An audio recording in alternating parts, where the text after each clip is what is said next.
Bonjour. Alors on a de la chance, aujourd'hui on a une très belle luminosité, donc on est en train de voir que Laura et moi avons des cheveux blancs. Tu sais que je vais te couper. Ah, elle va pas me couper, elle va le laisser ça. Si, si.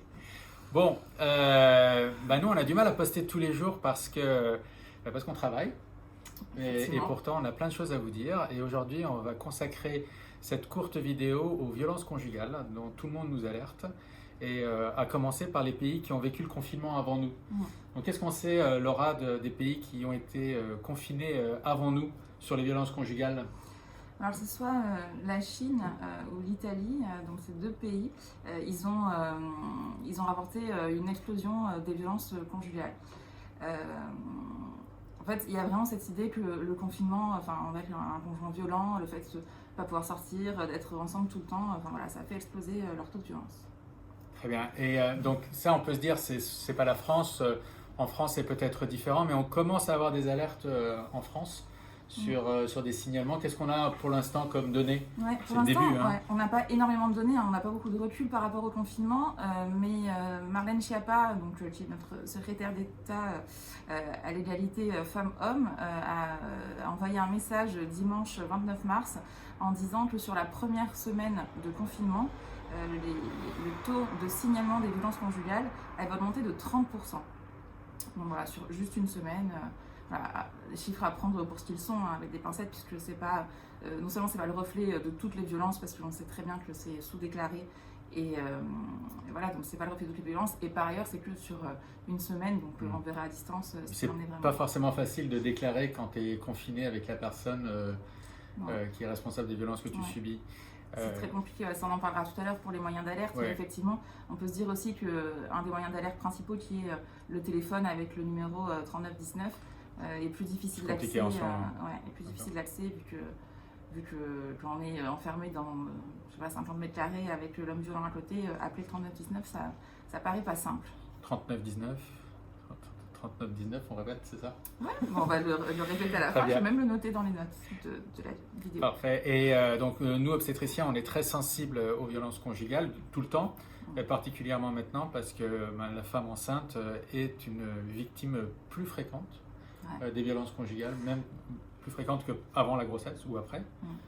Il ne faut pas du tout croire, enfin parfois on pourrait croire comme ça, a priori que la grossesse protégerait des violences conjugales, mais en fait pas du tout, hein. On a des chiffres qui sont assez anciens, on n'a pas trop de chiffres récents parce qu'il y a une étude qui est en cours, l'étude Virage, sur les violences, mais en tout cas les chiffres anciens montrent que je me rappelle, il y avait une étude des femmes qui étaient en couple avec des enfants, il y avait 40% qui déclaraient que les premières violences avaient débuté lors de la grossesse.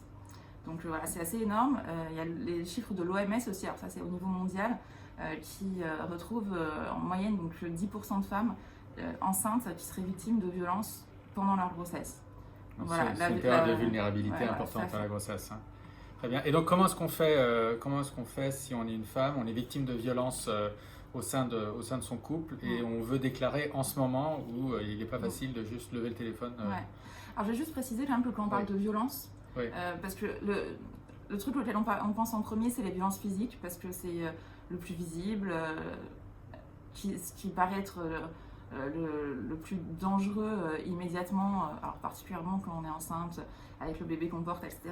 Mais que les violences conjugales ne sont pas que les violences physiques, que quand on parle de violences conjugales, on parle aussi de violences psychologiques, on parle aussi d'emprise, on parle aussi de violence verbale, de ne pas pouvoir faire les choix qu'on voudrait faire, d'être surveillé en permanence sur ce qu'on fait, et aussi bien sûr de violences sexuelles.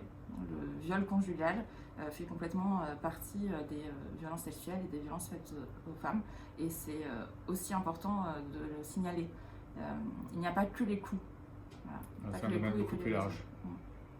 Donc comment contacter, comment appeler à l'aide, comment signaler qu'on subit des violences? Alors, il y a des numéros généraux qui ont été mis en place avant le confinement. Le plus connu, c'est le 3919. Voilà, tous les numéros et et les adresses, etc. Je les mettrai en lien avec la vidéo. Donc le 3919 qui est un numéro de téléphone qui est ouvert, il y a quelqu'un qui répond de 9h à 19h du lundi au samedi. C'est un numéro gratuit, confidentiel, et les personnes qui répondent doivent vous orienter vers les structures de proximité selon l'endroit où vous habitez. Et ensuite, donc, comme ils se sont rendus compte que le téléphone, c'était peut-être pas le plus efficace en cette période de confinement, il y a un texte, on peut adresser un SMS maintenant directement au 114, pareil pour alerter de violences intrafamiliales.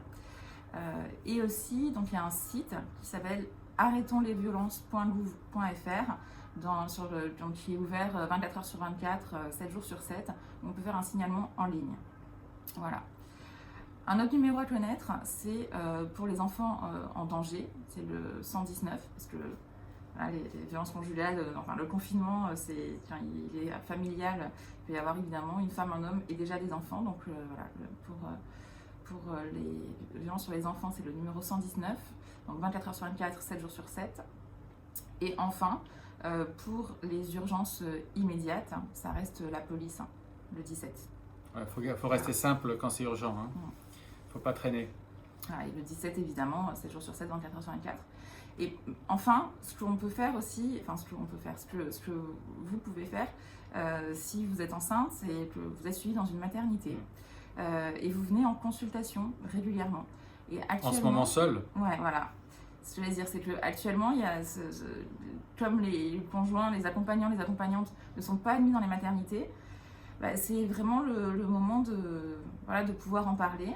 Alors, c'est pas forcément la personne qui vous voit qui va faire des miracles, mais en tout cas, qui pourra vous adresser vers quelqu'un qui pourra vous mettre en lien avec des intervenants, que ce soit au niveau psychologique, social, judiciaire, associatif, pour vous aider. C'est aussi notre métier. Très bien, merci beaucoup et à bientôt. Au revoir.